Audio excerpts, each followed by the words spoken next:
દ્વારા ગુજરાતના કેટલાક ભાગોમાં ભારેથી અતિભારે વરસાદની આગાહી કરવામાં આવી છે। ત્યારે રાજકોટ ખાતે પણ છેલ્લા 3 દિવસથી ધીમી ધારે તો ક્યાંક ધોધમાર વરસાદ અવિરત વરસી રહ્યો છે। ત્યારે વાત કરીએ તો છેલ્લા 3 દિવસમાં 2 ઇંચથી વધારે વરસાદ વરસી ચૂક્યો છે। આ તકે હવામાન વિભાગની આગાહીને પગલે રાજકોટની જીવાદોરી સમાન આજ ડેમ પણ ઓવરફ્લો થઈ ચૂક્યો છે।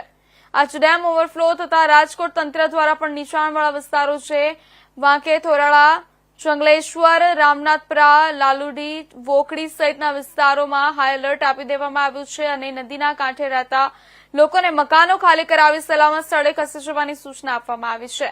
સાથે બીજી તરફ જોઈએ તો ભારે વરસાદથી રાજકોટ મનપાની પણ પોલ ખુલી ગઈ છે, કારણ કે શહેરમાં પડેલા વરસાદથી કેટલાક વિસ્તારોમાં અને જાહેર માર્ગો પર પાણી ભરાઈ જવાથી લાખો રૂપિયાના ખર્ચે કરેલા પ્રી મોન્સૂન કામગીરીમાં ઉપર પણ સવાલો ઉભા થઈ રહ્યા છે।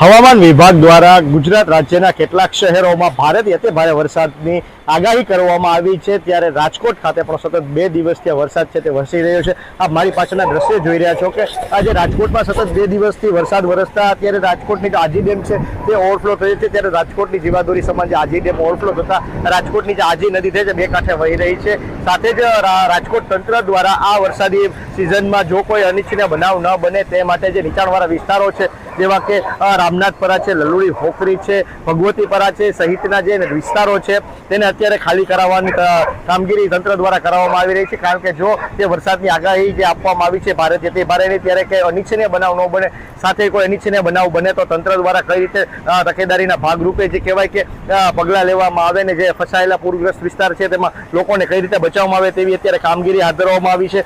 સાથે જ હજી વરસાદનું જોર છે તે રાજકોટમાં ઘટ્યું નથી। કેટલાક વિસ્તારોમાં જે સવારથી જ જો વાત કરીએ તો ધોધમાર વરસાદ પડી રહ્યો છે તો કેટલાક વિસ્તારોમાં ધીમી ધારે વરસાદ પડી રહ્યો છે।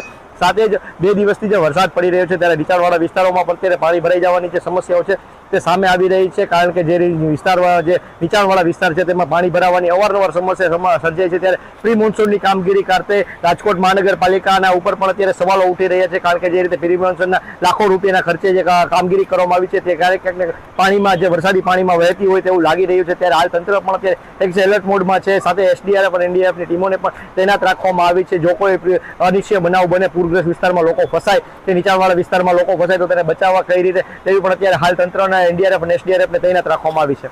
કેમેરામેન હાર્દિક મોહના સાથે પ્રતિક લીંબાણી, ઇન્ડિયા ન્યૂઝ, રાજકોટ।